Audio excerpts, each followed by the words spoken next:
নলবাৰীত সদৌ অসম ছাত্ৰ সন্থাৰ প্ৰাক্তন সাধাৰণ সম্পাদক প্ৰয়াত প্ৰসন্ন নাৰায়ণ চৌধুৰীৰ সোঁৱৰণত সদৌ অসম একাংক নাট প্ৰতিযোগিতা ৩৫ সংখ্যক নাট প্ৰতিযোগিতাৰ দ্বিতীয় দিনাৰ কাৰ্যসূচীত নাট প্ৰদৰ্শন কৰে ১২টাকৈ নাট্য দলে নলবাৰী আঞ্চলিক ছাত্ৰ সন্থাৰ উদ্যোগত নলবাৰী নাট্য মন্দিৰত তিনিদিনীয়া কাৰ্যসূচীৰে অনুষ্ঠিত হৈছে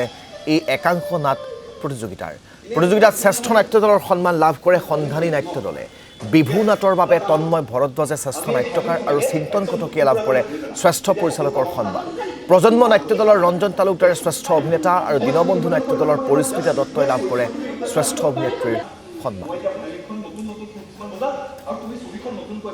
অসমৰ নাট্য আন্দোলনত বিশেষভাৱে অৱদান আগবঢ়োৱা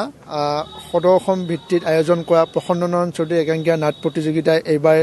৩৫ সংখ্যক এই নাট প্ৰতিযোগিতা আৰু এই নাট প্ৰতিযোগিতা অসমৰ বিভিন্ন প্ৰান্তৰ পৰা নাট্য দলসমূহে আহি ইয়াত মঞ্চস্থ কৰিছে আৰু আজি দ্বিতীয় দিনাৰ আনুষ্ঠানিকভাৱে শুভ উদ্বোধন কৰিলে আমাৰ বৃন্দাবন থিয়েটাৰৰ প্ৰযোজক সন্মানীয় বংকিম ৰায় মেধি ডাঙৰীয়াই বিশিষ্ট বহুকেইগৰাকী অতিথিৰ উপস্থিতিতে এই অনুষ্ঠানটো আমি আয়োজন কৰিলোঁ আৰু আজি প্ৰায়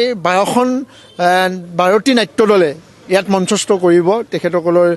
নাটসমূহ আমি আশা ৰাখিম এই নাটসমূহৰ পৰাই এটা সমাজ পৰিৱৰ্তনৰ যি নাটক যি আহিলা সেই আহিলাৰে এই প্ৰসন্ন নাৰায়ণ চৌধুৰী একাংকীয়া নাট প্ৰতিযোগিতা অসমৰ নাট্য আন্দোলনত এক ধাৰা সূচাব আৰু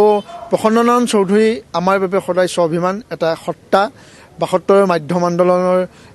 মূল নেতৃত্ব কৰ্ণধাৰ আছিল গুৱাহাটী বিশ্ববিদ্যালয়ৰ স্নাতকোত্তৰ ছাত্ৰ সন্থাৰ প্ৰাক্তন সাধাৰণ সম্পাদক আছিল আৰু একে সময়তে তেওঁ এগৰাকী সুদক্ষ অভিনেতা সুদক্ষ খেলুৱৈ আছিল